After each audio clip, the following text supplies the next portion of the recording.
to. The buttons there. Yeah.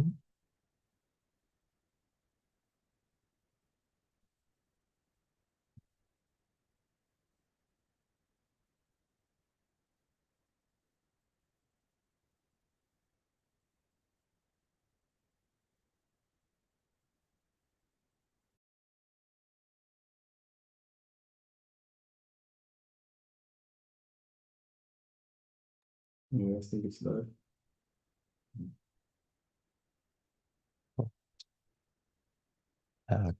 Can you let them in, Tim, or do you need me to? Press the start webinar button. To the top of the screen.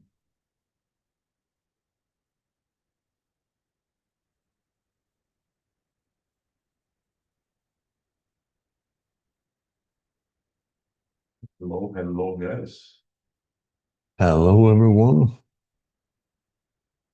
Great to have so many people here.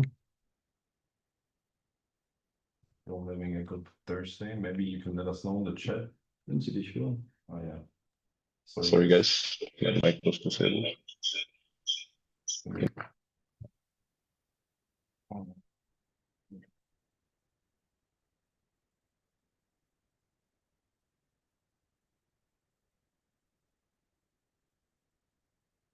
Should be able to hear me now. Yeah, perfect. So, yeah, guys, you can let us know in the chat. Where's everybody from? I think that's always interesting.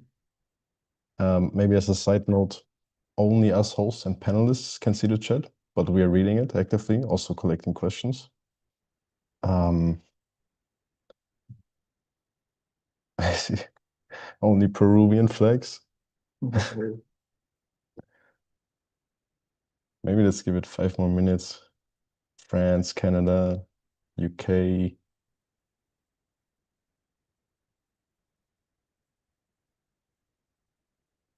A lot of UK people. Nice to see you guys. Morocco.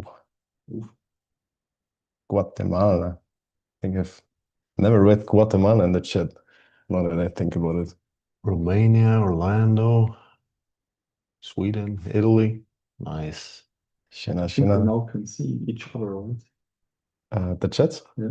No, they can only we can see the chat. But it's not Host und Diskussionsteilnehmer. Yeah, but we are just the panelists. Switzerland, Sweden. Nice. Okay, ready to go? Yeah, let's go Peter. All right, great. Hi, everyone. I'm very much looking forward to doing this webinar today because I'm going to show you what I'm actually doing in my publishing business right now, the changes that I made, the results I'm seeing, and the mindset shifts that have made the biggest difference. And at the end, I'm going to give you a sneak peek of what's coming at London in April. This is also your last chance to grab tickets at a discount, so stay until the end for that. We'll also have a Q&A at the end where you can ask me anything about what you're working on or where you are stuck, so I can give you advice that's specific to your situation. Let me start with a few questions. Do you feel like you're publishing book after book, but few of them really take off the way you want them to? You put in the work, you launch, and it just kind of sits there. Do you feel like ad costs are rising and it's becoming more and more expensive to be a publisher? Because it is. It's more publishers, more competition on Amazon ads, and your margins are getting squeezed. And with all these new publishers entering the space, does it feel harder to stand out, harder to get noticed, like you're fighting for the same readers as everyone else? And here's another one. How are you actually using AI in your publishing business? Because a lot of publishers are using it, but the question is whether you're using it in a way that moves the needle. I'm going to share how I'm tackling every single one of these things. The branding strategy that protects you from rising ad costs and increased competition. Why fewer books is actually producing better results. and how AI used the right way ties all of it together. If I go on YouTube right now, I see all these videos. So you can use Perplexity for this, you can use Claude for this. A lot of them barely scratch the surface though. Sure, you can have AI run scheduled tasks and create these investment reports and fancy graphs, and that might be useful, but I think what matters more right now, more than ever before, is the knowledge, the data, the things you can't find on the web. Your knowledge combined with AI is what creates real results. AI alone won't magically build a great publishing business. So that's how I'm thinking about publishing right now. I want to leverage the data I have, the knowledge that I have, and then use that to see patterns for what I've done well and where I can improve. So that's the first strategic thing I'm doing in my publishing business right now. And I want to go deeper into it. Something I encourage you to do is to make a detailed analysis of what you've done. And when you work with AI, don't just let it agree with you. Ask it to be a skeptic, to push back on your ideas. Because here's the thing, the small actions we take on a daily basis, those are what leads us to our big vision. But if we're walking the wrong path, I made this analogy before. If you're just 1% off in your direction, flying from Los Angeles to New York, you'll end up in Washington, D.C. 1 degree off over a long enough time horizon that will drastically change where you end up. You want to make sure you get the direction right, and the way you do that is through knowledge, through data, and through analyzing the patterns and having AI work as an advisor for you in every decision you take. But think about all the 10 years I've been doing publishing. If I had an AI advisor giving me information like, hey, this brand is working well, why are you putting effort into scaling other brands? Or why did you publish these books? They're not even making any money. All these patterns that are hard to see when you're in the middle of it. Now, of course, especially early on as you train your AI, you can't take everything it says as the final word. You have to push back. That's why your knowledge is so important. You need to be the one who corrects it when it reaches the wrong conclusion. So you want an AI that gives you constructive criticism, that asks, have you thought about this? What about this? The numbers say this. Are you sure this is the right direction? So what I actually do is I feed it my data, my knowledge, my patterns, and I ask it to analyze what I did well and where I can improve. I challenge every assumption before I act, and I keep it as a skeptic and never a cheerleader. One more thing on that, I actually invested $5,000 to have an AI expert come to my workplace and show me how to use AI in the best possible way for my business. And I invest in software, in testing things, but also here's a tip, just ask the AI itself how to use it for your specific use case. Sometimes that gives you better answers than any YouTube video. So tell it what your business looks like, what challenges you're facing, and ask how it can help. You will be surprised. You might think this is a small thing, but over a long enough time horizon, if your books average $100 to $500 more per month and you stack many books on top of each other, that's a completely different business, completely different valuation, completely different monthly revenue, and that's what will have the biggest impact. Okay, let's go into the team changes that I made. I used to hire a lot of writers. Then when AI came out, I started noticing all these AI patterns in the text. It was frustrating because I'm paying writers to write these books and they're using AI behind my back. Even when I confronted them, they said, I'm not using AI. And the problem was that they were using the free version of ChatGPT and they weren't using AI well at all. So fact errors, there was zero depth, surface level, everything, and that's not what readers want to pay for.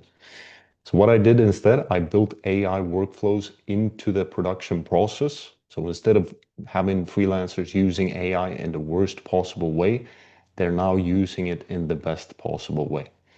A simple transition you can make is to implement AI in your team's processes. And I don't just mean the writers. have my designer using AI, my managers using AI. If something can be done better and faster, why wouldn't you?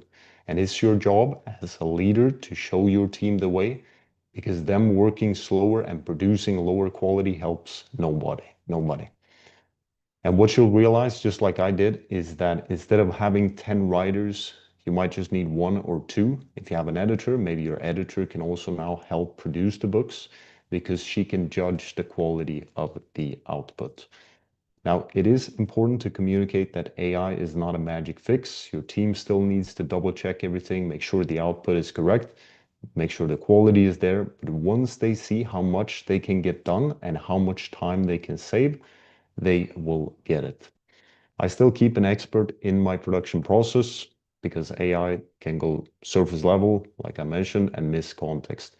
If you want a truly valuable product, you need someone with deep knowledge who can course correct where needed.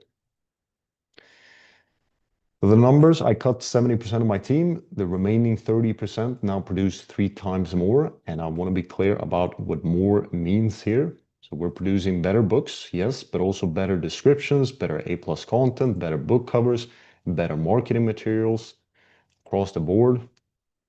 And the team handles all of it now with AI in the workflow. So it comes back to your knowledge, how you feed the AI, how you guide it. AI by itself won't do it. It's your guidance that makes the output valuable. Now let's talk about something that might seem counterintuitive. Fewer books. There are more books than ever being produced and published right now. And the top 50,000 books on Amazon make the majority of the money. So you want to be in that top 50K. And how do you get there? If you spread your focus across many products, your marketing on each product, your reviews, your ad budget, your efforts, everything gets spread thin too, and that stops you from reaching a really low BSR. And Gerald, he puts it best. Tim asked, should I launch a new book? Gerald said, you can, but you also have a book that has a 3-digit BSR. So it's probably easier for us to make an extra $100 a day from that book than it is to launch a new one making $50 a day. So how did Tim get a 2-digit BSR? He focused on fewer books. He found an angle that worked in a popular niche. He combined that with elite level Amazon ads, and the book is now profiting around $500 and maybe $1,000 a day. If you're publishing a lot of books, maybe you're spending 30 minutes on the niche angle, and what if you spend 2 hours? So really thinking through what makes the most sense, what angle would work the best, does this really hold up? And you check the research, have AI help you analyze it, and come to the absolute best conclusion before you publish. So just because you can publish more doesn't mean you should. Put your resources in the books that are actually proven to produce results. Now let's talk about branding. With AI and more publishers entering the space, ad costs are rising. Everyone is spending more on Amazon ads, and that's a real problem for margins. But if you look at my main account, my profit margins, they stay strong. And publishers making 100K plus a month have asked me how. And the reason is I have a brand. I drive my own traffic, and that makes all the difference when ad costs go up for everyone else. So a brand lets you make more profit per book. It lets you cross-sell to your audience, and you can sell on your own platform when you choose. You reduce your dependency on ad spend, and you build something that's a real sellable business asset.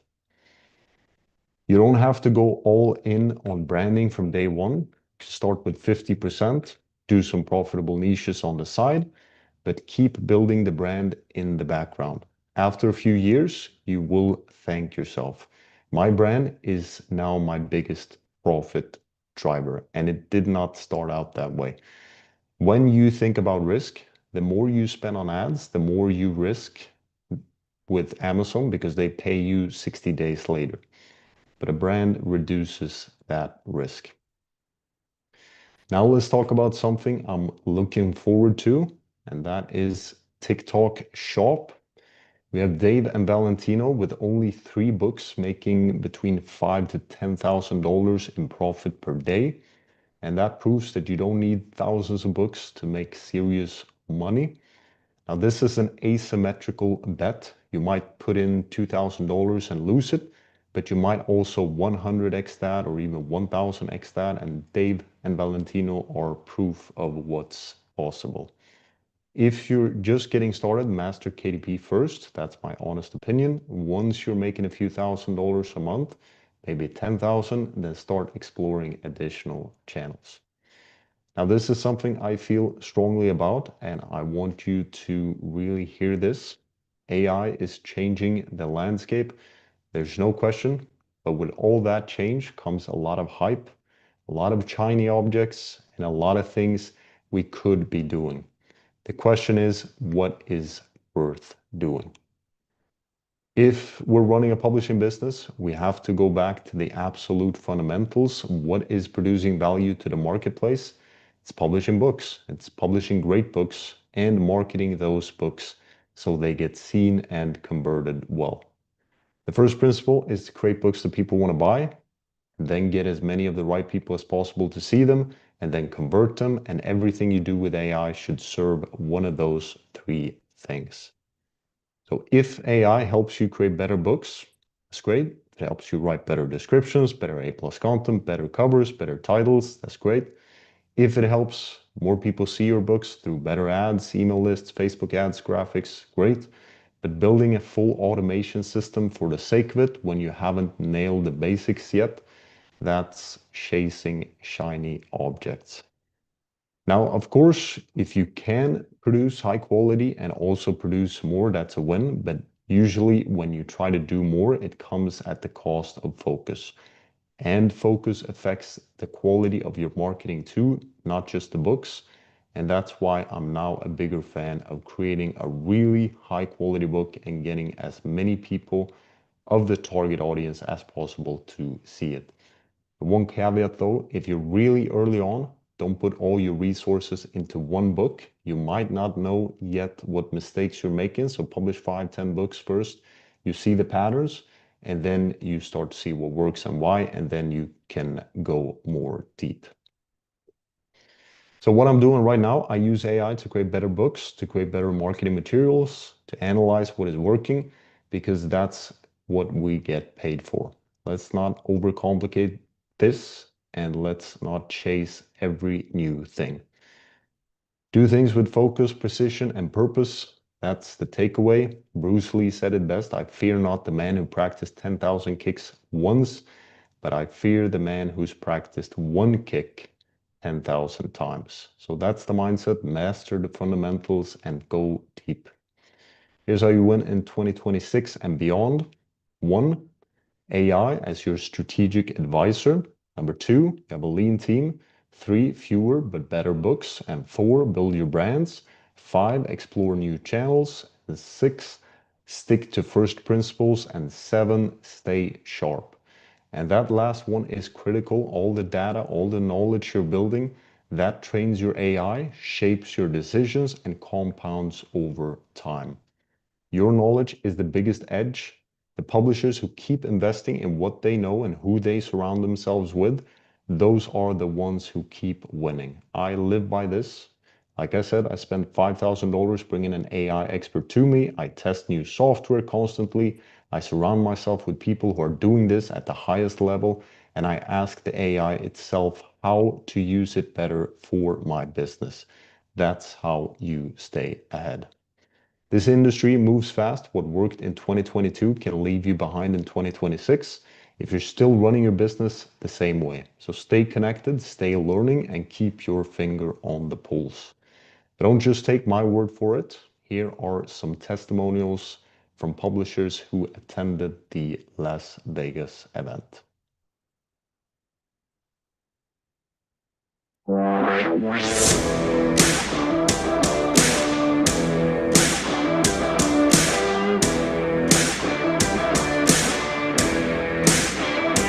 The This has been by far the best KDP event I've ever been to. I've learned so much.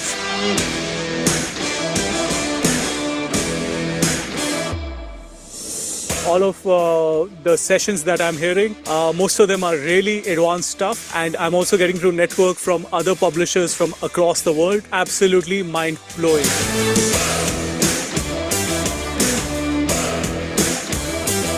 I really enjoyed the mastermind event in Las Vegas. I think I've learned a lot of stuff to implement into my business.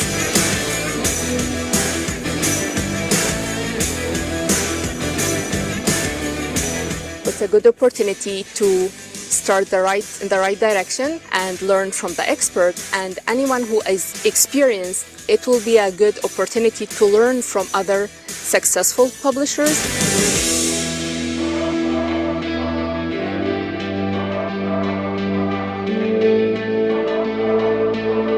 I love the TikTok. Head of books department came and gave us a little talk about how we can sell our books on TikTok.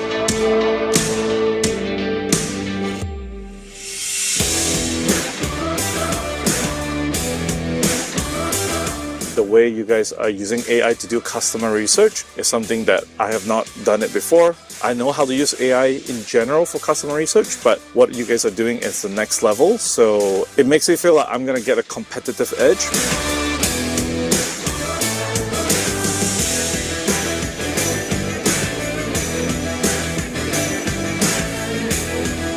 Terrible. No, I'm totally kidding. It was the best publishing event I've ever been to. And genuinely, from what I've learned, I have pages and pages and pages of notes. You learn a lot of the best skills around high-level other publishers, and very rarely do you get it from like online and courses. But in this scenario, everything we learned completely blew my mind. And I've been publishing for 9 years.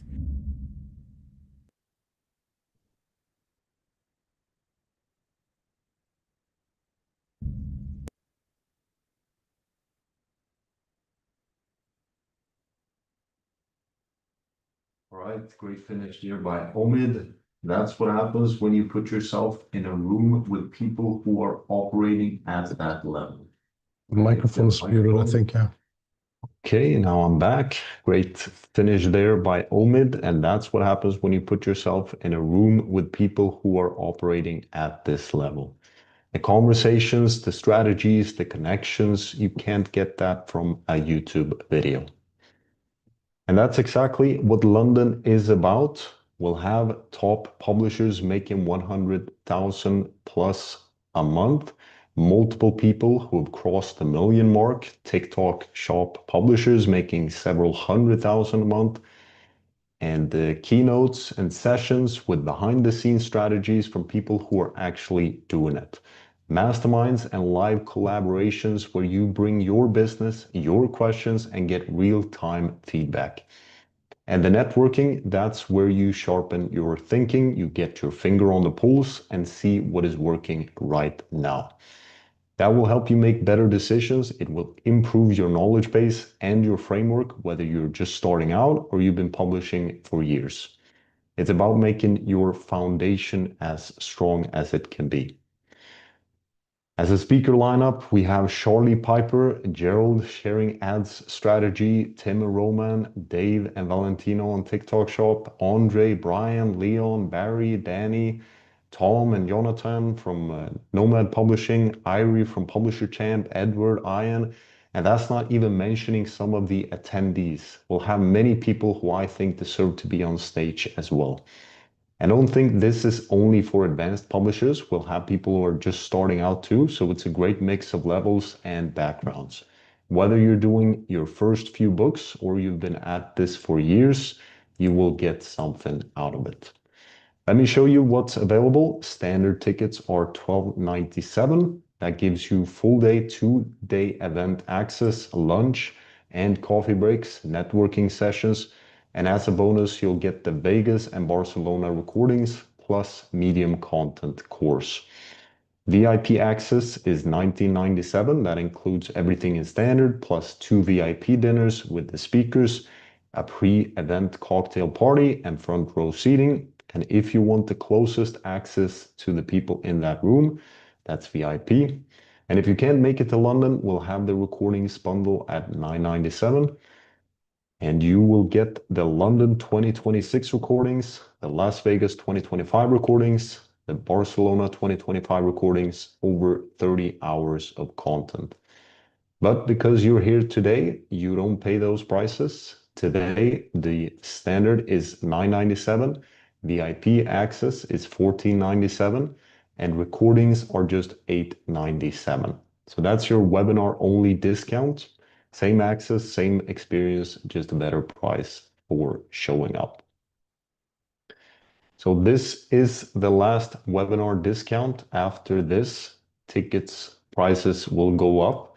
If you've been on the fence, now is the time. The link is in the description or in the chat. So ask yourself, what is the one big thing that would have the biggest impact on your business? And for a lot of you, is sharpening your strategy, being in London, surrounded by people who are doing this at the highest level. That's how you do it. All right, let me open up for questions. I think Tim might have something to show us as well, but drop them in the chat. Drop the questions in the chat and let's talk very soon. Sorry, guys. We at the bottom of your Zoom UI, you will see the Q&A tab. It's best you drop the questions there. We'll go through them in a second. While we collect questions, I just sent you a request to screen share.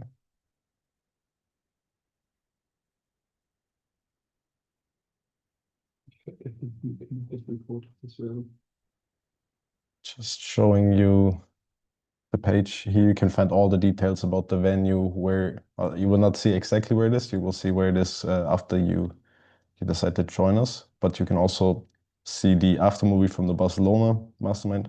For me, who has been there, this is always really like, I almost get emotional watching it, to be honest. It was our first mastermind and feedback has been great from the beginning. So I recommend you guys checking the page out. You can also find the offer prices here. Show the venue in detail just for a second. Again? Just show the venue in detail for a second. Yeah. It's maybe for those, I've seen a lot of people coming from London actually in the chat. So it's near Victoria Station. Maybe if you're around the area, this might be a very good chance. But in general, I think this is worth attending for everybody. Let me check the Q&A tab.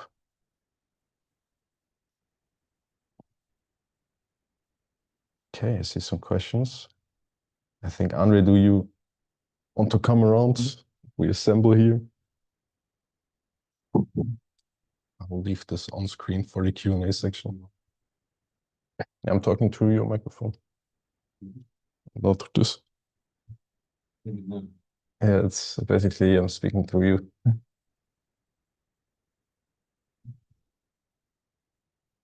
Okay, I'll pass the microphone on there. Let's maybe kick it off. Tim's and Peter's camera at the same time. When will the full event schedule be announced? Very soon. This I can say.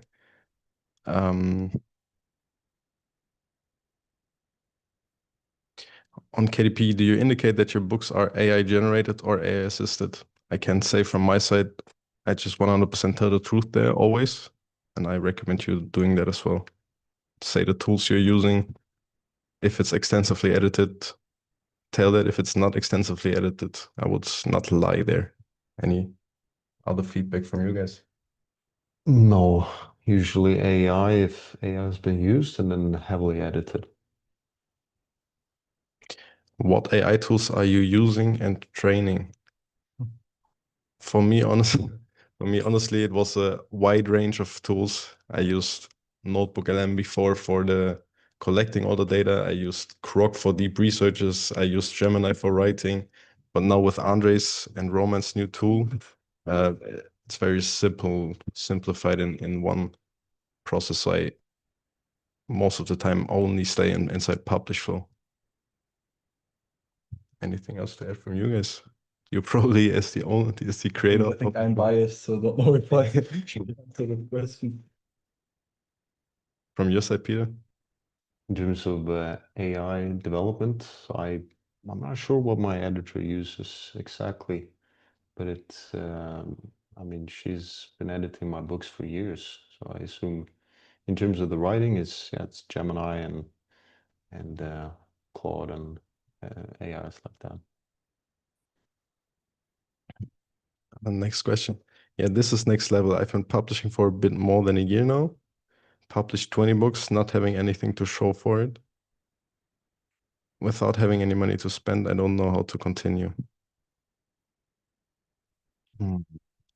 I would say if you're on a low budget, I can see that the Amazon ads, I think Amazon ads is very important nowadays. That could be a bottleneck. What I would recommend to you is figure out social media. I think you can really replace Amazon ads and save a lot of costs if you figure out the organic social media content. I think that is a very strong route to go and requires almost no money invest. And in terms of Amazon ads, also how I would think personally if I was in a situation with limited budget is I would aim to find the money somehow through another source. And then when it comes to Amazon ads, you don't necessarily need to go heavily in the beginning. You can start with low bids. You can do at least lottery ads. And the chances, if you have at least $5 in royalty, that you will be profitable, that's good. Because if you are, let's say, putting in $1 and you're getting $2 back, it's just a matter of waiting until you get that money. So I would encourage you to think like that as well.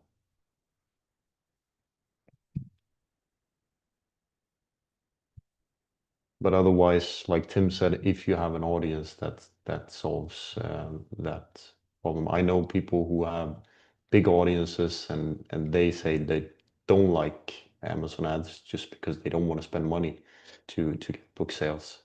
So it is possible. They still have low BSR, at least the person I'm referring to now. So, but you need a big audience for that. We got the question regarding the event. What time does the event start on the 11th for the flights? We start at 10 a.m. in the morning, right? 10. Yeah. So 10 a.m. in the morning on the 11th. And we are ending on the 12th.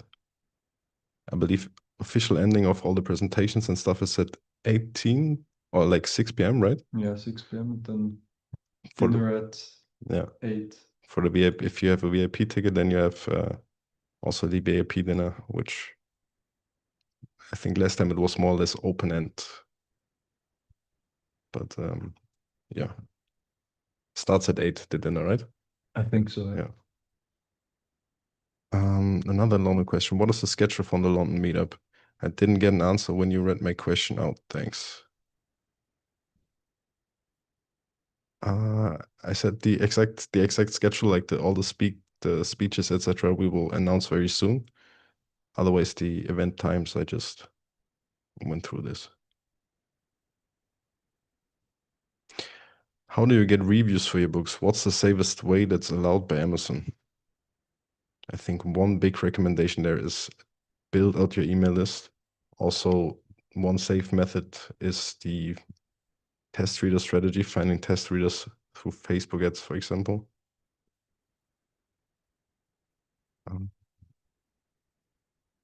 Generally, I think you have a strong opinion there, Andre, no? What was the exact question again? How do you get reviews for books? What's the safest way that's allowed by Amazon? The safest way is something like finding real persons from your audience. So aim to get people who are genuinely interested in your books and not other publishers or these review sites, for example, other publishers reviewing books of other publishers. That's of course not in the interest of Amazon and the end consumer. It worked for a lot of years, but now it breaks down. So the best thing is always to aim to get real people, real readers who are part of your audience. It doesn't really matter where you find them. I do it with Facebook ads and also the email list now because I build a brand like Peter explained. So that's very effective. One strategy is to reimburse them. So they buy the real paperback and you reimburse them and then they give you private feedback, not a review that would be against the terms of service. So just a private feedback. And then you can just tell them it would be a huge support if you would be open to leave a review. And 9 out of 10 who like the book also review then. You can also just send them a PDF of your book and then let them review unverified, because Amazon doesn't dislike unverified reviews. A lot of people think unverified is bad, but that's not the case. What's bad is currently free promo, especially because what free promo does is, for example, if you send the people a PDF and then tell them, okay, do free promo to get the review verified. That's not allowed. That's what Amazon is currently banning, because if they read the PDF, they didn't read the book, they buy it through the free promo, but they read the PDF and then only got the free promo to leave a verified review. So it's review manipulation in a way that instead of an unverified review, it is verified. So the fact that it's verified is the reason why it gets banned. So unverified reviews in that case are safer. So just if you have an email list and you don't want to reimburse them or don't have the money to reimburse them, just send them the PDF and then the link to your Amazon product and let them review it unverified. That's way safer than free promo, and else the Facebook method. But that's expensive. The cost goes up to $30 to $40 per review. The reviews are very high quality. You get a lot of image reviews, but it's for beginners, it's really expensive. So yeah, that's my take on reviews, but it's the most complicated thing currently on Amazon. If you want to do it compliant, it's the hardest part of KDP. It's not unsolvable, but it's a challenge. Yeah.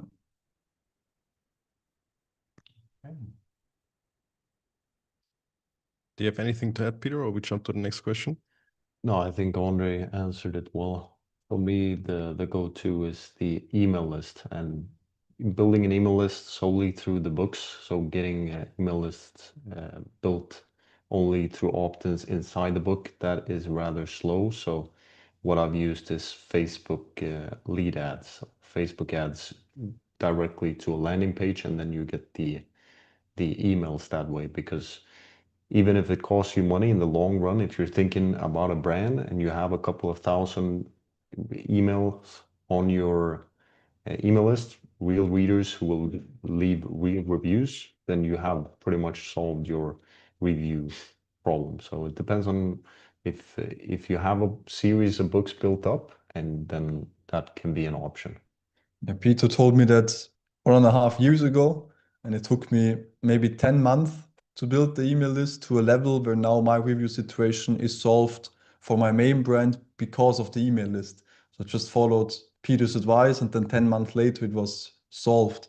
So it's not a solution that's immediate, but it's a long-term, very effective solution. Because I've for a lot of my brands, for each brand its own email list, of course. And also the brands who some have 3,000 emails in the list, my biggest one, and some has 700, but also the ones with only 700 give me at least 30 reviews for a new book launch, sometimes 50 or more. And that's just the best and easiest solution for the review problem.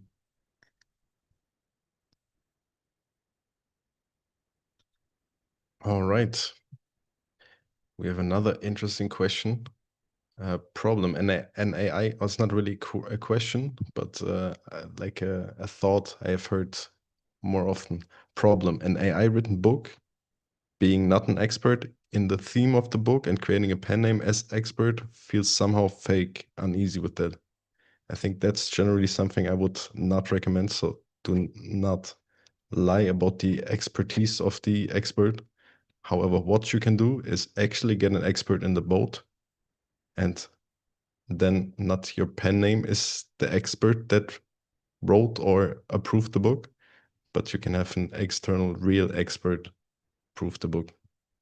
So I don't know if KDP will ever ban you if you lie about this, but I would strongly recommend against sending yourself as an expert if you're not. Yeah, I agree on that part. Is it possible to just attend the meal on the Saturday night in London? Already have a standard ticket, thanks. Unfortunately, that's part of the VIP bonus, that you have this extra networking factor of having the dinners. However, lunch also is included with the standard tickets. I first thought the question was if they can join only the dinner without being at the event. That would be fun. Maybe next event we will sell dinner only tickets. No, I'm just kidding. We have a question from Jeannie. Nice to see you here, Jeannie. What do you do to keep your email list engaged? I send a weekly well done newsletter, notices of new books, etc., but a small portion want to be early readers for reviews. I think Andre, I know from Andre's email list loves him. He has like an open rate of 60% and a reply rate of 20%. Maybe you can give some gold, Andre. Yeah, but what I do, I don't spam them like weekly. What I've set up is I think there are two levels to answer the question. The first one is as soon as they registered to your email list, normally they get something for it, of course. So maybe they get a bonus PDF, they get a video course, just some kind of bonus, because that's the reason why they scan the QR code and enter their email list. And then they get that, of course, immediately. And what I then do is a day after they get that, I have an email automation and I do everything through that automation. And I tell the first email goes something like, hey, I just saw that you registered yesterday via book, name of the book. And I thought this could be interesting to you. And then I sent them an additional bonus that they didn't expect. I call it hidden bonus. I made a presentation about the topic in Las Vegas last year at the event. If you buy the tickets, you see the recording of that and the full presentation. And the hidden bonus has the effect that they just are really happy that you gave them something on top. And it needs to be just a small thing, but it needs to be really useful. They should open it and just be happy that you sent that to them. And that just gives them such a strong connection to you and your brand and your books, that everything you send after that, more of them will read more serious. And that's the most important thing. And then I just send them for the first 2 months emails all 3 to 4 days. And the email after that hidden bonus email I just explained is one where I ask for honest feedback. So I tell them they can answer this email and tell me the feedback via email, not directly for review, but just private feedback to me. Just answer the email. And then I get a lot of these emails every day, and I just have a few days per week where I go through all my emails, and it is a lot. It's a lot of effort, but it has great results. So all of these people answering me to these emails, and then if the feedback is positive, I of course just thank them. I tell them I really appreciate the feedback, and maybe if you would be open to it, you could leave a review here for the book. It would mean a lot to me and help the book a lot. And most people do, because they took time, answered you on your email, gave you feedback, and then you ask them personally, because it's really you who are asking that. You could also get a freelancer to do that, of course, but I do it personally until today. And they really appreciate that. And most of them who gave good feedback, and if the book is good, most of them give good feedback, they also leave a review. And then you can also ask them, hey, maybe you can make a photo of the book or a video of the book and flip through the pages. That would help even more. And that way you get such a high quality of reviews, and also a lot of reviews over time. So that's how I do it, to start the email optimization, then just every other day I send another email, a content email, something valuable to them. Maybe after 2 weeks I send another second hidden bonus that's something unique that really helps them. And then after 2 months, the optimization stops. But even if I then half a year later email them, they just remember that great experience they had at the beginning, and then they just reply. And now if I look for test readers, I have 60 something, 70% open rate, and a lot of people just write me that they want the book. So if I now reimburse people, I normally look for 50 people to reimburse. So they buy the paperback and I pay them. I pay the full price that they paid for the paperback, so reimburse them. And if I write an email like that, 300 people replied to this email. And I then pick 50 of them, and the 250 other people, I just send the PDF and tell them, hey, the spaces are unfortunately gone, but here's the PDF and the bonus material. Feel free to give me feedback if you like it or not. And that way I get the 50 really good reviews by the people who got the paperback and a lot of other reviews from all the people who got the PDF. Yeah. And the other level to answer the question is just be really active in your email list. If somebody replies or writes an email, answer them. Don't let them wait a week. Maybe if it's 2 or 3 days, that's okay. That's what I'm also doing. You don't need to reply on the same day, but just be very active in your email list and reply to all to them really personally, really honestly, really friendly. And people just love that. And then as soon as you get one feedback, always reply to the feedback that you appreciate it and ask for the review. That's the most effective way to get reviews long term. Sorry for I don't know if that was too long, but it's always interesting listening. Another question regarding the event. Where's the dinner? It's inside the venue hotel, right? Mhm. Yeah. So, yeah. Oh, is it? I'm not sure we have decided fully there yet. I think the lunch is there, but not the dinner. Okay. If you're a participant, we will give you all the details.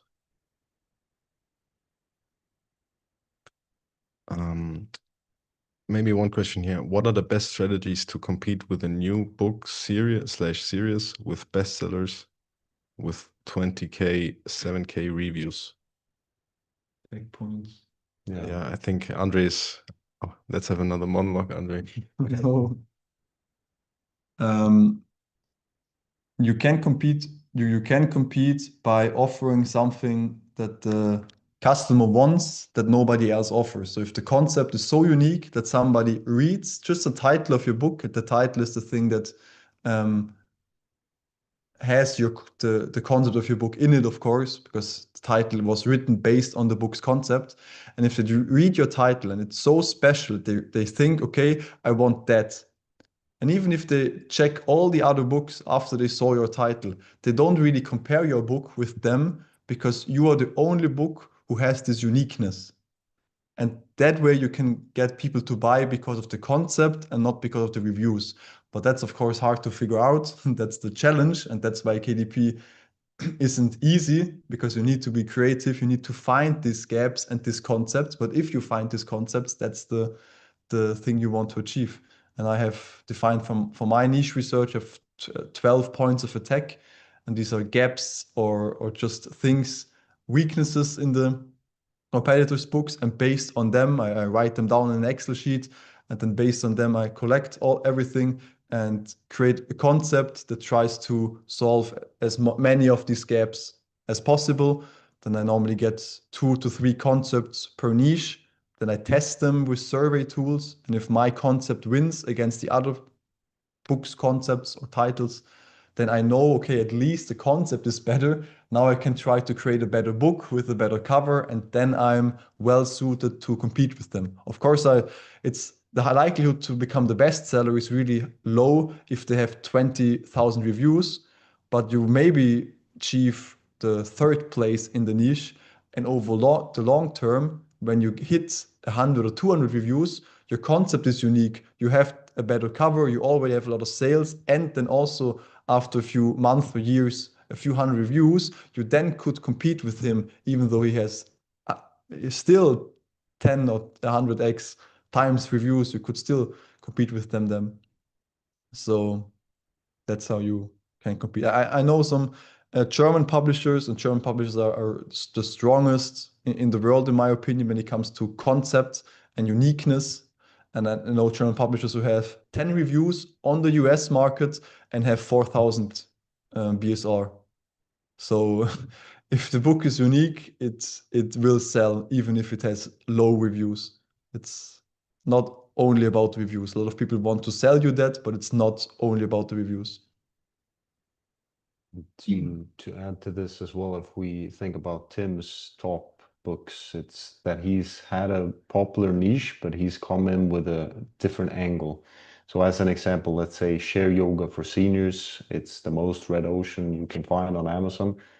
But even with that red ocean, there are still, or have at least been, blue oceans, meaning that there's a lot of fishes there, but nobody has a boat in that specific area. And that is, for example, you see angles such as share yoga for weight loss or share yoga for men. So perhaps there's a specific topic or a solution that you can offer different from the other ones or another target audience. So I would highly encourage you, just like Andre mentioned here, to just go in and create the same book. That's never a good strategy. So try to find what uniqueness can you bring to it. Is there something you can do better? I read a comment, Tai Chi chair exercises for seniors. That's Just fuse everything. that's a Gerald comment. Yeah. Maybe a new insight. For young seniors, something like that. We love Andre, Genie writes. We indeed love Andre. Thank you.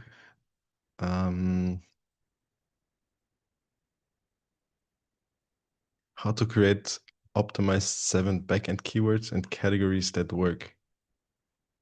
For me, for the backend keywords, I check what the competitors have in Cerebro, check what's most fitting to me, check the ones that have the highest keyword sales in Cerebro, and go with that most of the time. Any other input?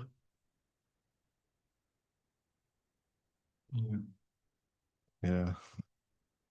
Often I don't even use Cerebro. I just go to the Amazon search, and if you have the Helium 10, I don't know which plan, but if you have some Helium 10 plan, it just has a bigger search recommendation, and there you see the search volume, and I often just use them because that's what naturally most people search, and I have good successes with that. But of course, Cerebro is even better, but that's, for me, it's faster to do it like that for some books. But it's not too complicated, the backend keywords. If you have Helium 10, Cerebro, or what I just explained, both is really effective. Another secret niche suggestion, mental toughness for Tai Chi for inner child of seniors with growth mindset. That might be.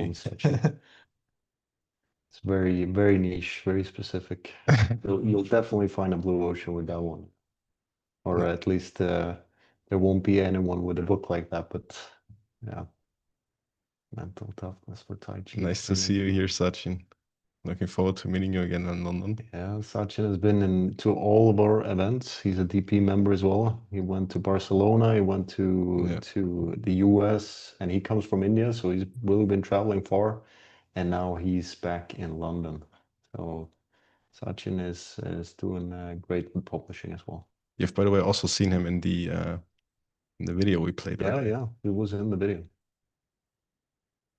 In London, are most people reserving their stay at the venue hotel? I'm staying at an Airbnb near the venue hotel. You as well, Andre, I believe, no? I plan to stay at the hotel, but I haven't booked. Okay. That's a good reminder, actually. No.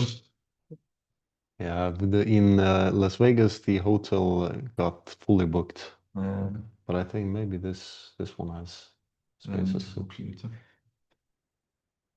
Not my phone, but No, I don't think so.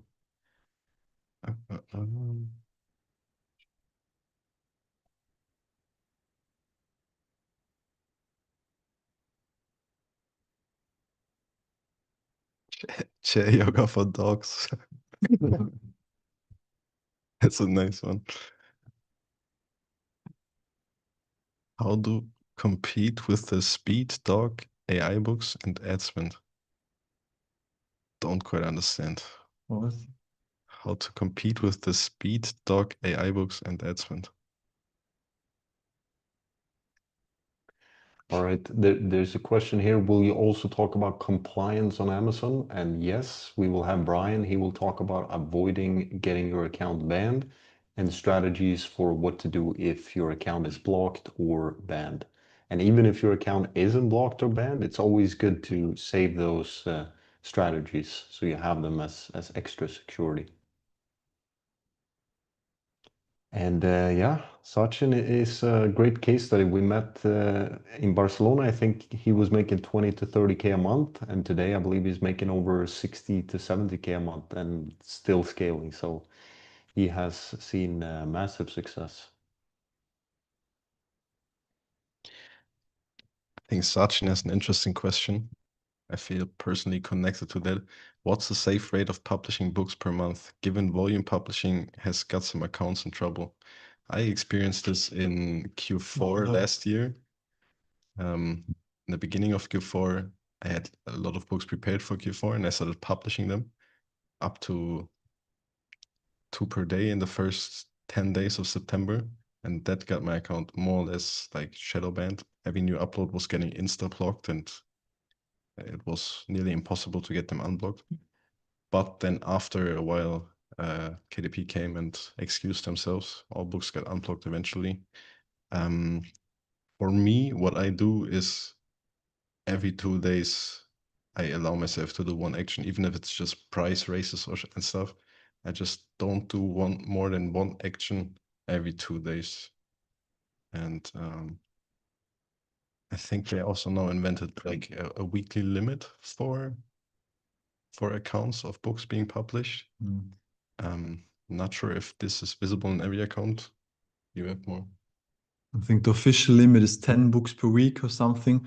But if you consistently do that, they will shadow ban, or what Tim experienced, you faster than that.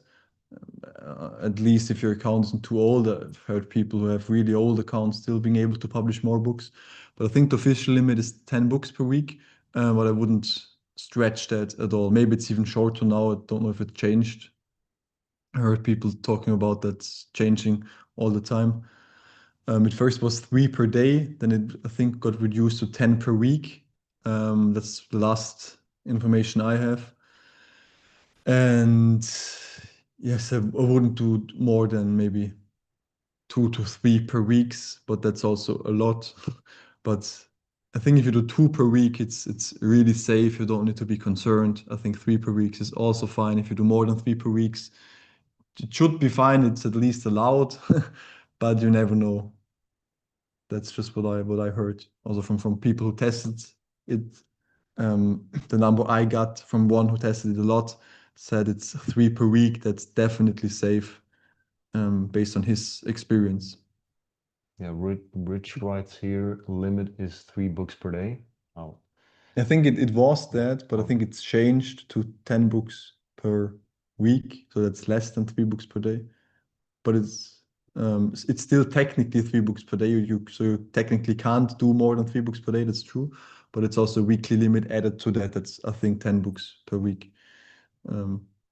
But they can punish you before that. So even 5 books a week could be problematic if you do that consistently. What we have seen with Tim, for example. yeah. I think this is an interesting question. In a world where anyone can speedily publish an AI book as quickly as you can and possibly have the same, if not more, ad spend, how do you compete? That's a great question, and I think it's something that's relevant for everyone. How do we compete if the production itself is not? And I think that in most industries, the production cost goes down, but the marketing costs go up. So I think that's a sign of a sophisticated market. And yeah, you want to say something here, Ander? Eric, you can. No, in terms of how do we compete? We compete on, we find the strengths that we have. So even if we don't have a big budget to compete with let's say Tim's ad spend, maybe you've seen the interviews, there's still other ways to succeed with publishing. Your strategy doesn't have to be the same as Tim.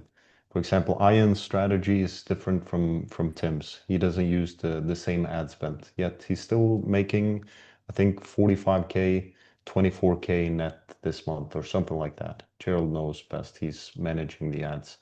So you don't necessarily, and we have seen so many different cases inside DP as well, where people are promoting in different social media platforms and things I never would have thought would have worked. So there are ways to succeed that goes beyond the standard route. But what I would think, because back in 2018, barely anyone was doing medium content books, barely anyone was doing audiobooks. It started to get popular in 2018, and then that was a golden opportunity for a while. And it's still within publishing today. There are these areas where you can make a lot of money. And I think now, which I'm really looking forward to hearing their second speech now is on TikTok Shop. So that's an area where I think there is more demand than there is high competition. So that will definitely be something I'll be looking into. Yeah, I think you're also over complicating it a lot, especially that question. At the end, it's about value for the reader and what the reader gets. Of course, just having a great book doesn't sell the book, but if you have a great book, then it's easier to promote. And you need to, if the, I said that before, but the concept is the thing that sells the book. If the concept is great, and also the cover, because the cover is based on the concept. So if the concept is great, the text on the cover is of course different and can be a better cover based on it. So it's not about the speed of how fast or cheap somebody can create a book. If it's a great book that offers more value than the other books and does a better job of communicating this value to the readers, then more people will buy it. You will have a higher conversion rate, your ad costs will go down compared to your competitors' books, because Amazon prefers to give books with higher conversion rate, cheaper click prices, and that's how you compete still. So it's at the end, it all circles back to the concept of your book and the value that you are really providing. So I think a lot of publishers think about KDP, about how can I make the most money with the book. But the mental framework you should have is how can I create the best product that serves the reader? If you answer that question and you really serve them and they are your customers, you care about them, of course, it's not a guarantee to succeed, but it's my experience, that's the fundamental thing you should aim for morally and if you want to be successfully monetarily with KDP. And most publishers don't have that mindset. And that's why most publishers struggle with that and think that they are fucked. Sorry for that they are fucked because AI comes now. But your AI is a tool. If you can use it and create great products, you are the winner, even if it gets even more fast and even more cheap, even cheaper. And most publishers, they aren't spending their Thursdays like this, learning, getting better, getting insights like this. It's the majority of people, they publish a book, they don't do like I mentioned in the presentation, they don't take 2 hours extra on really making sure that the niche is good. They don't make sure that the concept is as strong as it can be, like Andre is mentioning, filling the gap in the market.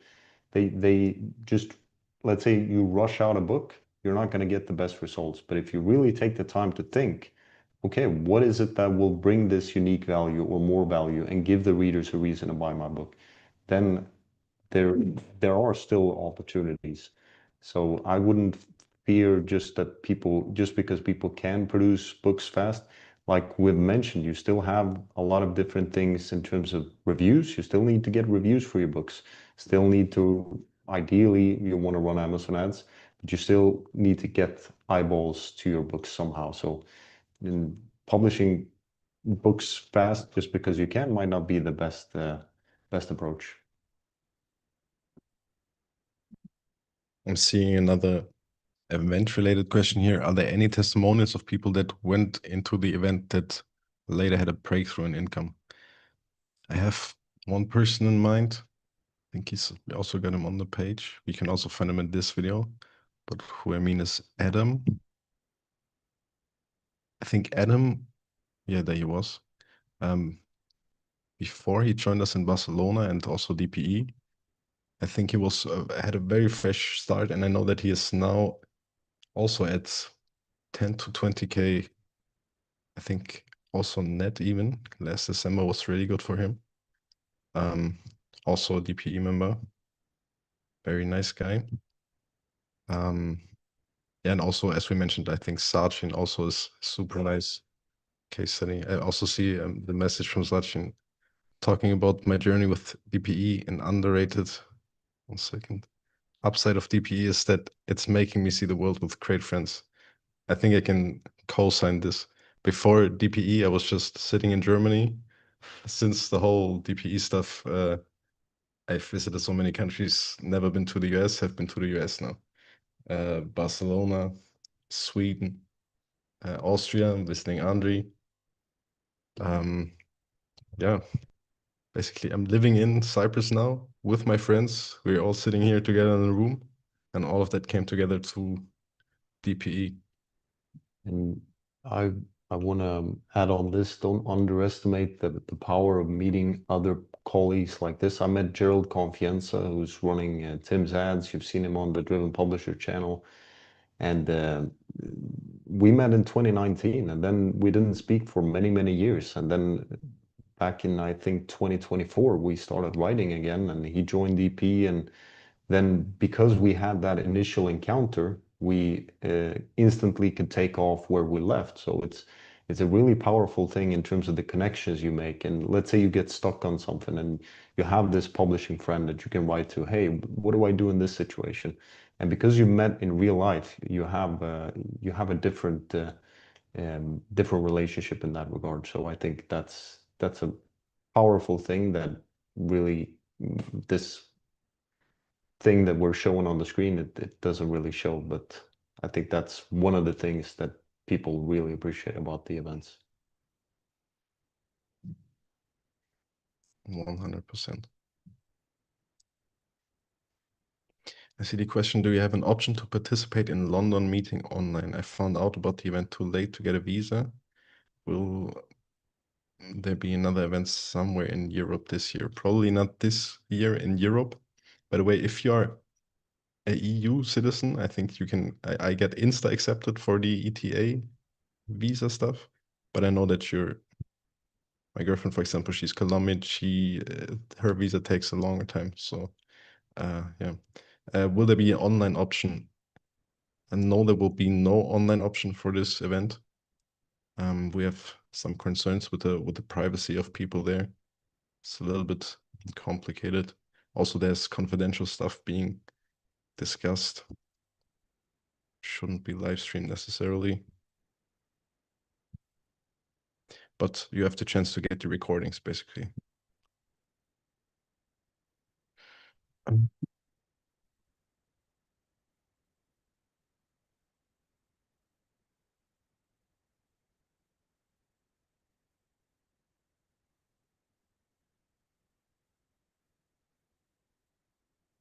Which social media have you found helps the most with building a brand name?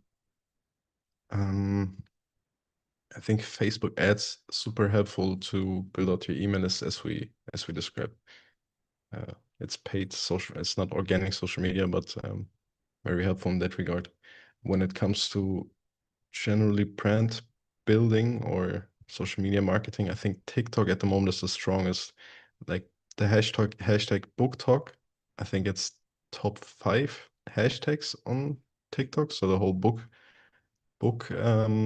algorithm is really big on TikTok. You will most likely have the best chances on TikTok.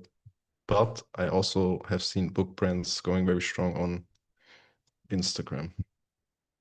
And depends if you have like an older target audience, I think Facebook can also be very strong in this, underestimated.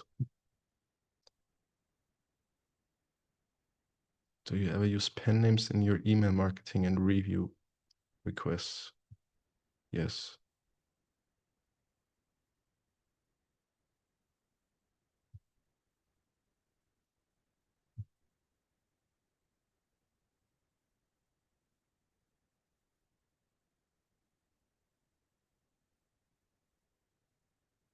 Are you having issues with Kindle Unlimited reviews sticking? I've seen many removed. Does public book bounty still work? Books have been sitting for weeks and nobody has picked it up a verified review. In terms of Kindle Unlimited, that situation was quite interesting. I opted out of Kindle Unlimited since they started flagging books for free promo. Even though the reviews came from the email list, they unfortunately blocked some books just because they saw the connection that the reviews were posted on during free promotion. So that's why we're making this connection, that it has to do with free promotion. That's at least the theory we're working on. Hobby Book Bounty. Do you guys have any insights on those sites? Anything you hear from publishers?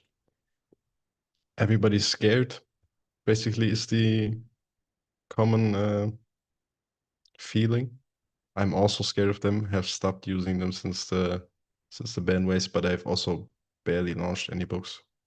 For the German books, the test reader review strategy works super well. The review quality is super high. I get so much video and image reviews, and feels like 100% real reviews. Yeah. What do you say? Yeah, the issue is that as Tim pointed out, people are just scared and don't use it. And I know I wrote a school post, I don't know, around 2 years ago, 1.5 years ago, where I said that these platforms will be shut down in sometime in the future. And now it happens. As far as we know, verified ebook purchases are still safe. Kindle Limited, I don't know. Well, what we definitely know is that free promo is bad. So unverified is better, and verified paperback reviews also. Free promo is really bad, and limited. I also wouldn't trust unlimited, Kindle Limited, to be honest. And I just would stop using these review platforms in general. Just don't use them. That's the harsh truth. But they were never real platforms. They were never compliant in a way. They're always very gray area. It was unnatural that they ever existed. It is really bad that they ever existed because it hurt all of us. Because they were the main reason that so many books have 100+ reviews without deserving 100+ reviews. Because any book without any quality can get to a high number of reviews thanks to them. And it sounds so good, and it's like the dream of all of us. But I know the German market, and we don't have sites like that. I mean, I think we now have one, or had one a year ago, but they also, I think, closed down because of the blocking. But in Germany, people are used to pay 20 to 30 euros per review. It's just how it is. And people are used to starting ads with one review. And because all publishers are doing that, you can actually compete with one review. So that's really easy. And if you have 10 reviews, that's perfect. If you have 30, you're one of the big guys. And if you have 100, you're one of the biggest big guys on whole of Amazon Germany. And it could be similar, of course, at that extreme because America is bigger, but it's not in any real ratio how much reviews American books have or international books have, because they're all artificially pushed by these review sites, and they are the main reason why we are all struggling now. So they are the cause of the problem and not the solution. And people didn't get that. I wrote it 2 years ago, but yeah, now they are gone. Okay, they're not completely gone, but I think it's their era is over, and we will hopefully come into a healthier era of publishing now, even though the change is really hard. And one thing I will encourage you to do is to see the positive in this, because if there's a struggle for you, that means it's a struggle for other publishers as well. So that means the barrier of entry has increased, which some people might think is a bad thing, but because it's harder to now get reviews, let's say, and this is not something new. We've had this struggle throughout the years with Amazon. Back in 2016, Publishers, they were exchanging reviews directly with each other, and of course that's completely against the terms of service, but that's how publishers got reviews back then. I got reviews through looking in different Facebook groups, sending out my books in advance and saying, hey, do you want to read this one? And that got me reviews because it was similar to the ARC list. But then I came to the conclusion that this is not worth my time, really. I mean, I'm publishing these books in different niches, and these Facebook contacts, they're just, okay, I published one book and then what? I never used this contact ever again. And that's why when you think in a brand, which was what I realized, I looked at the fiction publishers, they were publishing book after book and they had no issues with reviews. And why is that? Because if fiction readers like one book, if they like Harry Potter 1, they will read Harry Potter 2, Harry Potter 3, and they will happily receive an advanced review copy, read reviews. So how can we apply that into nonfiction? It's by also building a brand, also building an email list. And that's how you can solve the review problem long term. But it requires a different level of thinking, and it requires a more long-term thinking.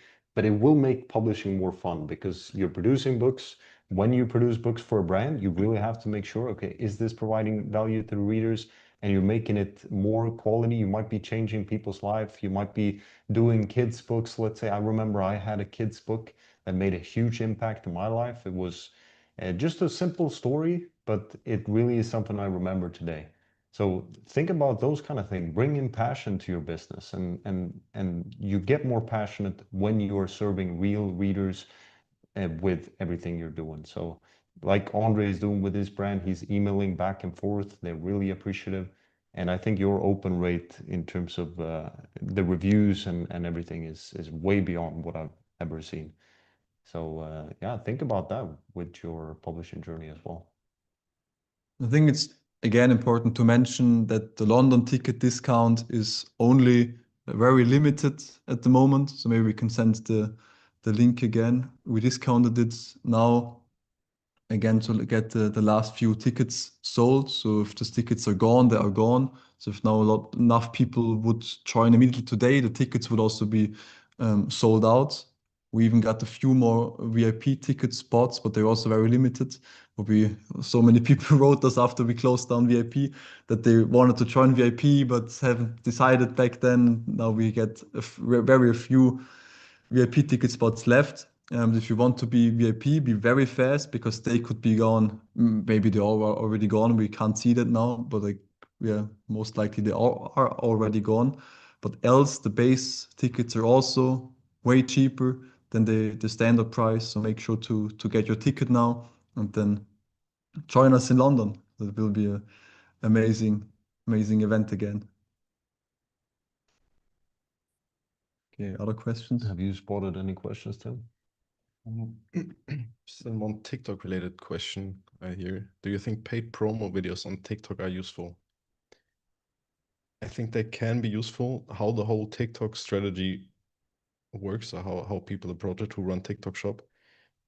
The best performing videos, like the videos that organically perform the best, they get ran as paid promos on TikTok or GMV ads, but kind of goes together. So if you have a video that is proven to have viral potential and has proven to have a very good conversion rate, etc., then it is definitely worth running a paid promo there. You shared in the chat. How to upgrade a standard ticket to VIP, we wrote. Rich, I think it's best to get back to you. I can send it as a DM to you. We have an upgrade possibility for standard ticket members. We also see Janine wrote, I bought my VIP ticket in Vegas. Then when I joined DP, I got another one. If someone needs one, I'm willing to sell it if that's okay. Yeah, I mean that should be okay, right? Yeah, we will. Yeah. So what do we do? Yeah, it depends on how are they gonna reach Janine. I mean, we can reach her. We have her contact. Yeah, then we can reach out to you, Janine. Yeah. To Rich, I will shoot you a DM. One second. Okay. Maybe you can find another question. As AI agents are blocked by Amazon automated work, agents on Amazon is not possible. What automations are you guys building and using? I use an Amazon scraper that can crawl the Amazon pages, and then after he gets all the information crawled, an AI analyzes it. So that's the workaround I do to not be reliant on agents. But you can let an agent use these crawlers, and then they get the data through the crawlers, or this, yeah, and then they analyze it, and then they have the data without accessing Amazon directly. That's a workaround. Great solution. We needed that for the positioning tool in Publishflow. That's why I knew this. Okay. I found this crawler.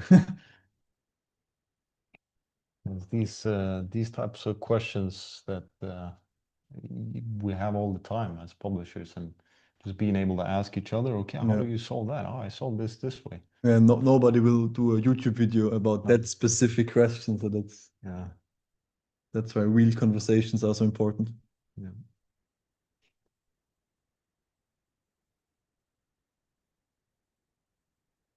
We answered.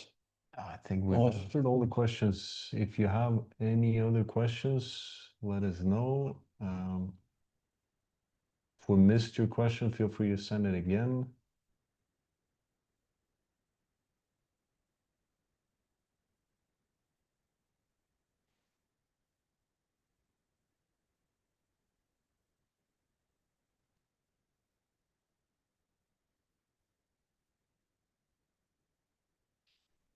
Okay, one question is, Amazon has changed their terms of service, forbidding asking readers to give their email address in order to get bonus material. How do you suggest we get email addresses when we're not allowed to request an email address? If you read that terms of service line closely, it's not about, maybe we can open that, because I read that and I answered that question multiple times. I forgot how the real reason is why they mean something else. That's the essence. Maybe Tim can look it up. Yes, thank you. Give me a second. Can you share the screen maybe, or is it this one? It's about really bonus content that doesn't accompany the book. So if it's Can I share this? Is it this one? I hope it's that.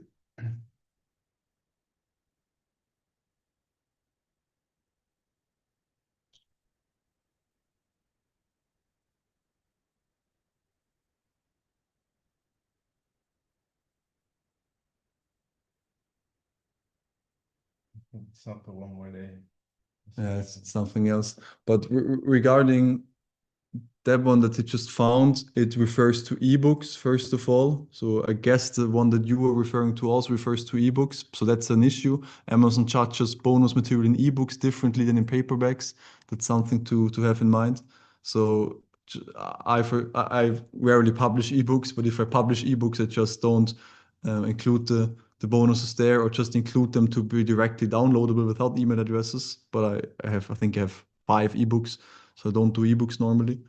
And in paperbacks, it's fine if it's accompanying the book and not just some random bonus material like an additional chapter that's could be actually part of the book, but for some reason you framed it as a bonus and included it that way. But I get this question often, but it's fine. Find the actual. I want to find this.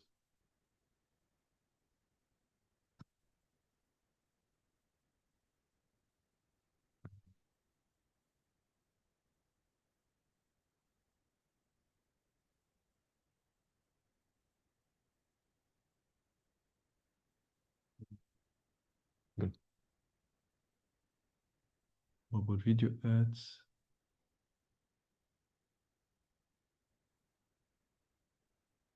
All right. Do you know how much the biggest KDP publishers make?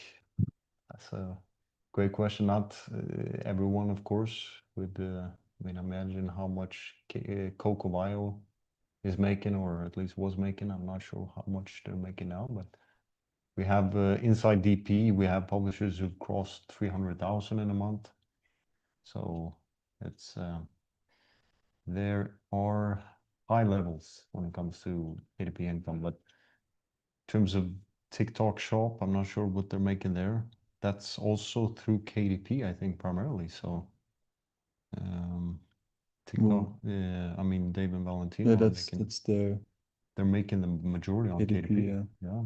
I think their strategy is to everything they earn on TikTok Shop, spend in TikTok ads to get more virality. I can't speak, I'm sorry. Virality. Virality, exactly. And don't make anything through the TikTok Shop, so they don't make a profit. I think that's what they said in Vegas, so maybe they changed their strategy now, but that's what I got out of it. And they then profit purely on Amazon on KDP through the searches for the book. Because most people still prefer to buy on Amazon instead of TikTok. So people see your book in a TikTok video, search it on Google or on Amazon directly, and then buy it. And that's how they make their most profit.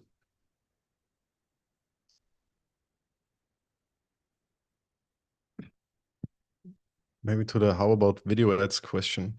I think all of us are running video ads very successfully. Gerald was for a while like how can you not run video ads? Video ads are the one of the best performing books ads for me at the moment. I personally have great successes with AI UGC ads. Also have been selling them on Fiverr to other people or also in my network. However, I've stopped the Fiverr stuff now, and I'm currently building a done for you service for all this marketing material stuff. But in general, video ads very recommendable. Strategy for Amazon influencers. I get them through Fiverr. I think you guys agree on the Fiverr strategy.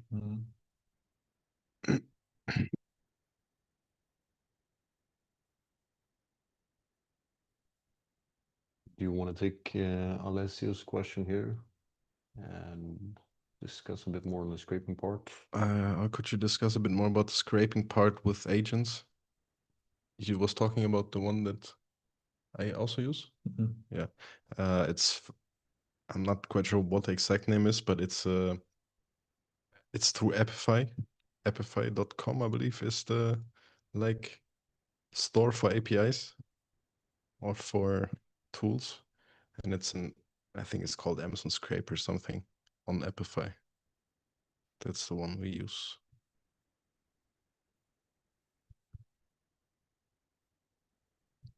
Pros and cons of living in Cyprus. To be honest, I can only think about pros. A lot of publishers. That's a big pro. Of course, 300 days of sun. The people here, I would say, are really nice. I think that we checked a list. It's the top 10 kindest people in what? I think one problem is it's too hot in the summer. So it's like two months per year where you can't live here because you're just melting. But we just leave then. I go to Austria. Peter goes back to Sweden. Tim goes his way, travels the world. So I think that's one negative. It's way too hot in the summer. But else, we all really like it. Sitting here and hearing the beach while doing a webinar. It's also a big pro. Hearing the sea. Why not Bulgaria, Hungary, Dubai, Bali, or Thailand? I don't know. Should answer something simple like Barry KDP is here as well. Yeah, yes. Also a big plus for Cyprus. Barry KDP is here. But it's a shocker. We don't see him with the robe, unfortunately. Yeah. I watched the video on Andre's channel, I believe. There he had the rope. There he had Ah, the rope he had the sitting in a restaurant with the rope. Mm. For a new publisher with a limited budget, like $10 per day, is it better to start with Amazon ads or social media linking to Amazon? I think social media linking to Amazon directly, that's something the other social media platform hate because they don't want the traffic, or like they don't want the people to go off Amazon. But I would say social media definitely a very strong strategy to aim for, but it's like a whole universe to learn for itself. But as I know from all the TikTok shop publishers, like the swap over sales to Amazon, they happen naturally, even if you don't link it directly. But you can still have like I would say a link tree in your bio or something, and there you can put a Amazon link. So that also does make sense. But in the videos directly, I would not mention Amazon.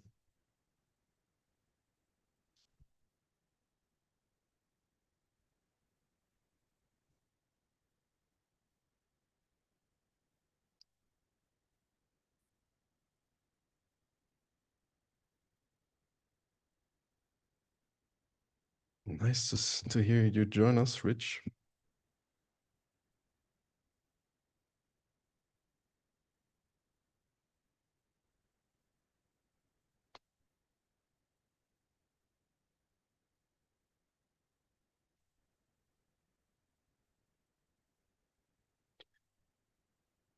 Hey guys, should we wrap it up slowly but surely?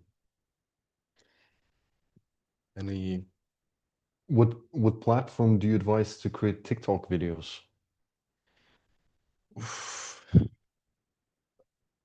a lot of platforms, depends on what videos you try to create. I think it's, if you talk about video editing platforms or softwares, I think CapCut is probably the easiest to learn for video editing, or you just hire somebody who does the video editing.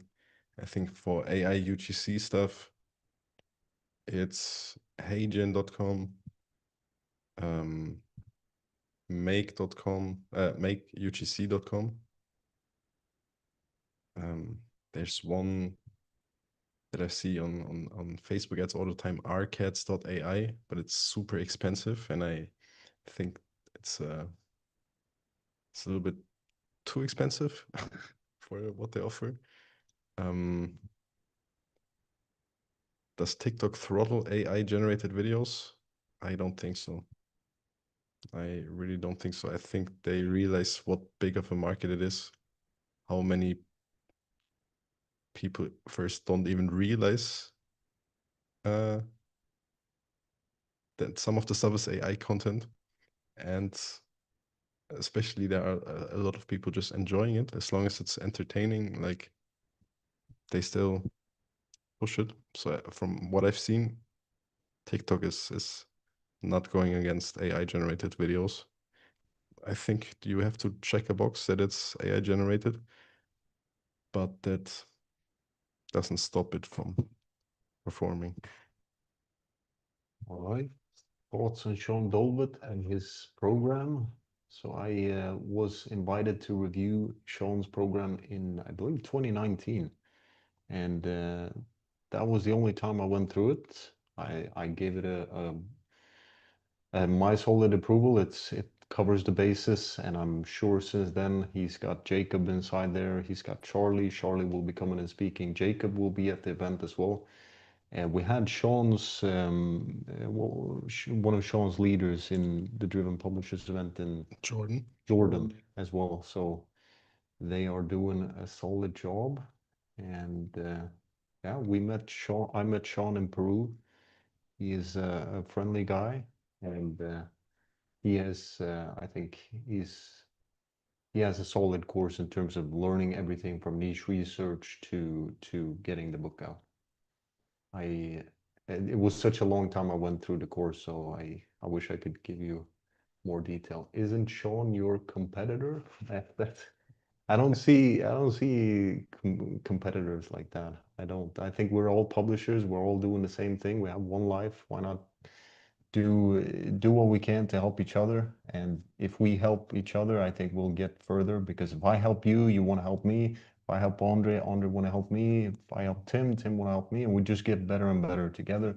And it's a more enjoyable way to go through life, instead of thinking that everyone is your competitor. It's think about collaboration. Like, okay, how can we make something better? How can we help the readers even more? And that's how I think about it. So I actually have a case study for that.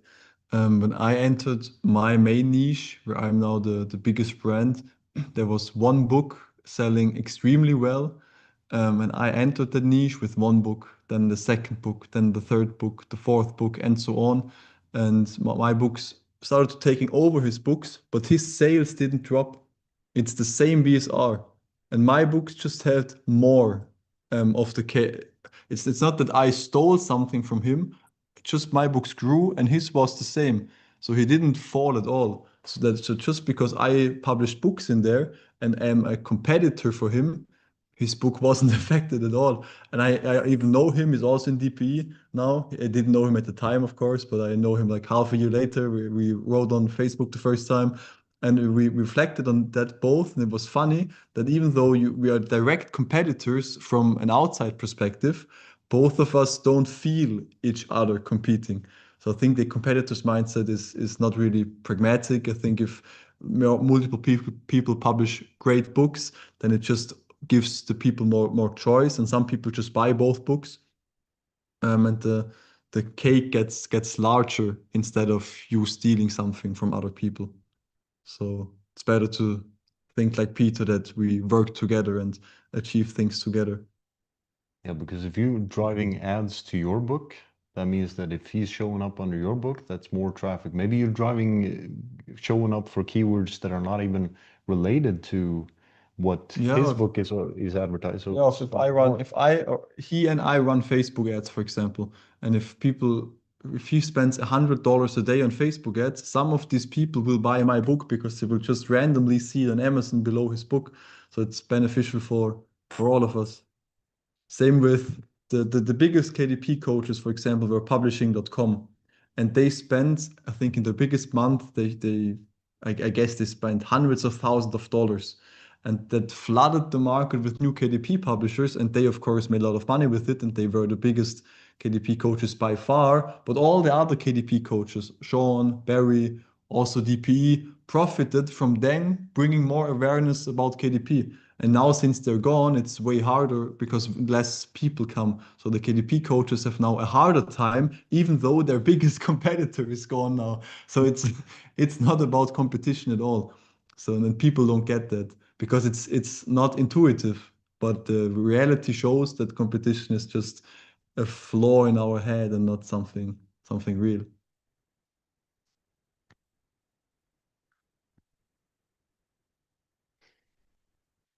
What approach do you use to drive traffic from Facebook to Amazon? No, I opened another case.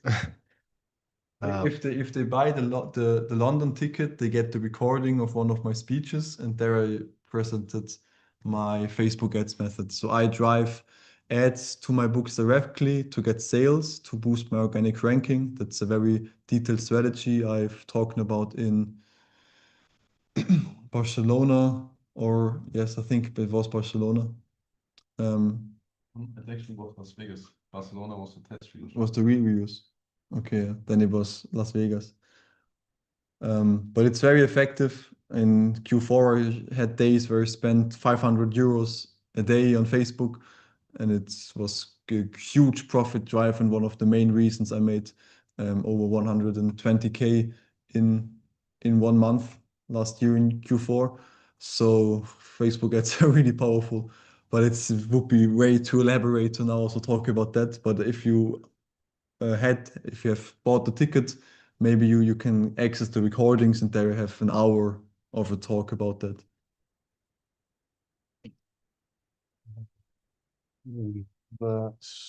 Sven, he writes, sounds like a very Swedish name. DP is maybe a German name as well. Yeah, he's Yeah. German. DP is too expensive for me, but I want to invest in some education. And as I'm working along the tactics, you guys, anyway, I don't feel drawn to other gurus. What's your recommendation for something more basic than DP, but above the free stuff? I mean, since he's German, he could just buy. I think Sven is German, so he could just join Normal Publishing. I learned from Normal Publishing, and I think they're the most advanced German KDP coaches. I actually only know them, so I can't judge the other ones. But yes, I would just recommend them. They have a 1,000 euro course, and that's I think it's great. And they will also come to London, by the way. So Tom and Jonathan, they will both join us in London.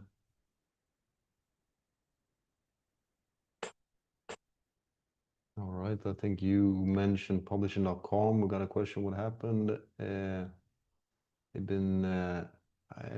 Anyone have any insights on what happened? I just been reading some reviews and news on it, but I think a quick research can give you insights on that. Okay, how much in royalties should you aim per paperback? $5 to $6. When first launching the book, should I price it around $9.99? Royalty is only $2.5. When running Amazon ads, the break-even ACOS doesn't make sense. Five to six is a good range. I would say if you can get higher royalty, that's even better for Facebook ads, especially. According to Andre's strategies, and I mean, even Amazon ads gets better. So it depends. What is the value of your book? If you provide more value in your book, if it's a harder niche, if it's, let's say, how to build a house, then I think you can easily price your books even beyond $20 and people will buy it. How much would you spend per day on Facebook ads per book? I think it depends on how the ads are performing. I have, for example, for one book during a holiday season, spent like $260 per day on Facebook ads for that book alone. However, if it depends also on the strategy you're aiming for. That was the highest level. Yeah, that was. So yeah. If you start Facebook ads, start with $20 a day, make 4 campaigns, each with, not campaigns, make 1 campaigns and 4 ad sets with $5 each, split test them, and then for the best one that wins after a week, scale that to the $20 and then try the $20. And if you have good sales, increase that by $10 every few days. And then if it keeps selling well, you end up at $260 like Tim.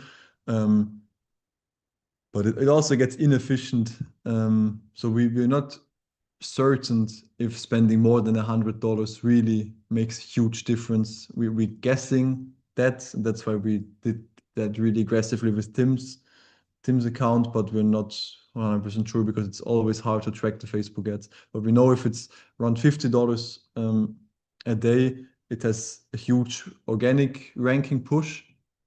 Beyond that, the organic ranking push is gone, but if it still sells well, we try to scale it further, but we can't track any further if it's really reasonable. So we want to be just as efficient as possible and not just effective, but efficient. Then I think 50 is like, not necessary to scale more than that. Or maybe we need to try that more. It's only really few people scaled it that high. So no, we don't charge the Facebook ads just by CPCs. We charge the Facebook ads based on sales on Amazon. You can use Amazon attribution and you can track the add to carts and the sales through attribution. It's not really precise, unfortunately, but it's okay enough to get an estimate if it works or not. So Amazon attribution, then you can track your books from external sources. You can also use that for if you sell your books through your email list, you can use it to track how many books will buy through your email list. You can use it on social media. So you can use attribution for a lot of things. But with Amazon attribution, you can't use Switchy or Pixel 5 for keyword ranking? Why not? Of course you can. I do exactly that. So of course you can, yeah. Distribution is a normal link, and every link can be switchy it up with switchy. Okay, where do I find the right audience for books for middle grade? Is it parents, grandparents, uncles, or aunts who are buying for the kids and the ones who will review? Yes, I would say it's probably parents, teachers, or like you mentioned, grandparents, uncles. So when you're addressing in the description, I would address it like your kids, for example, or not that you're writing to the kid themselves. And yeah, any addition to that question?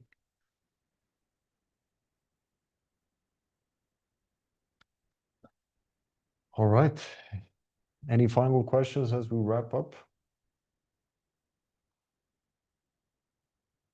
It's been a great session. Great to talk with everyone here or write with you and answer your questions. Hope to see you all in London, or at least some of you.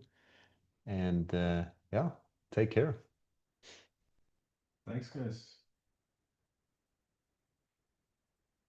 Maybe the last call to action again to get the ticket. So before all people leave, you can still get the London event ticket today for a discount. If they sell out today, you won't be able to buy them after. If they don't sell out, you can also buy them in the next few days, but that would be fast. Yes, would be nice to see you there. It's it's in 3 weeks, right? I think it's exactly 3 weeks now. Or in 2 weeks. Oh no, time flies so fast. But yes, looking forward to see a lot of you there. Yeah. Okay. Yeah. Take care, everyone. Take care. See you guys. Bye-bye. Bye bye.